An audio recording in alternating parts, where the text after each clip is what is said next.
Math mastery hub में आप सभी का स्वागत है। आज हम कक्षा 9 गणित विषय में अध्याय 10 के अंतर्गत एक महत्वपूर्ण प्रमेय को सिद्ध करेंगे। प्रमेय का कथन है,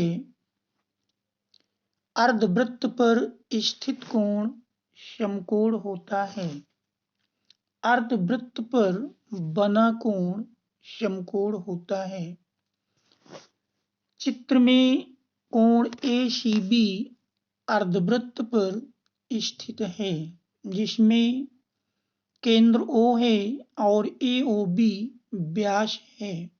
दिया है कोण ACB अर्धवृत्त पर स्थित है। चित्र में यदि देखें तो कोण ACB ये अर्धवृत्त पर बना कोण है। सिद्ध करना है कोण ACB बराबर 90 अंश। ये हमको सिद्ध करना है कि कोण ACB इक्वल टू 90 डिग्री। रचना है नहीं, सीधे हम उत्पत्ति पर आएंगे।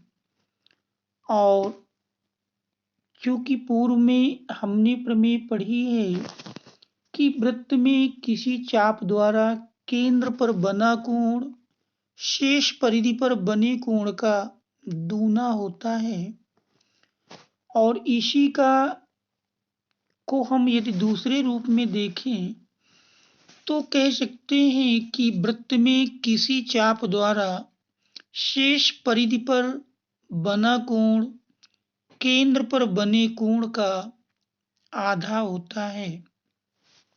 इससे कोण ACB इक्वल टू कोण AOB प्राप्त होगा। कोण ACB इक्वल टू हाफ कोण AOB।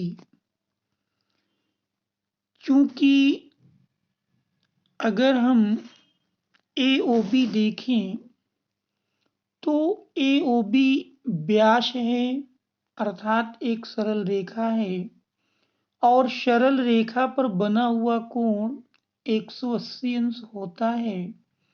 इसलिए कोण AOB के स्थान पर 180 अंश रख देंगे और फिर 2 से हम 180 अंश को सरल करेंगे तो 2 से 180 अंश को काटने पर 90 अंश प्राप्त होगा।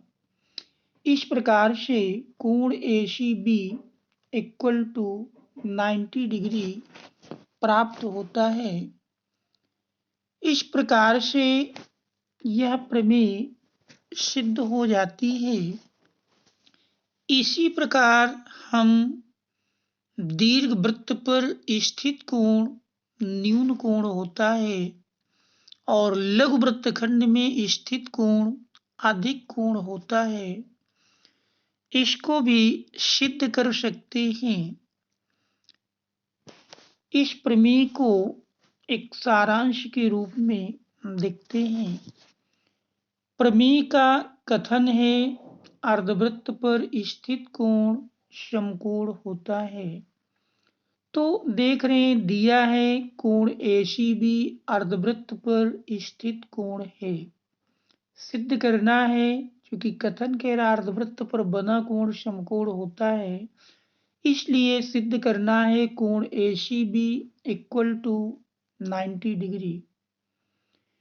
इसके बाद उत्पत्ति, क्योंकि हमने प्रमेय पढ़ा है किसी चाप द्वारा शेष परिधि पर बना कोण केंद्र पर बने कोण का आधा होता है, इसलिए कोण ACB इस कोण AOB का आधा होगा, अर्थात कोण ACB इक्वल टू हाफ कोण AOB।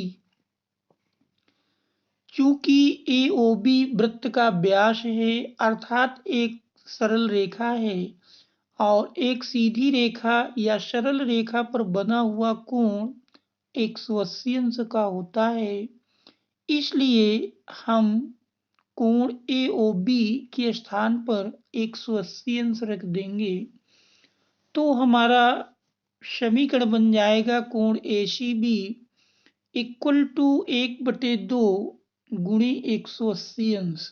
2 से 180 अंश को विभाजित करेंगे तो 90 अंश प्राप्त होगा। इस प्रकार से कोण AC भी इक्वल टू 90 डिग्री, ये हमारी प्रमेय सिद्ध हो जाती है। और हम यह भी जानेंगे कि दीर्घ वृत्तखंड पर स्थित कोण न्यून कोण और लघु वृत्तखंड पर स्थित कोण अधिक कोण होता है। थैंक्स।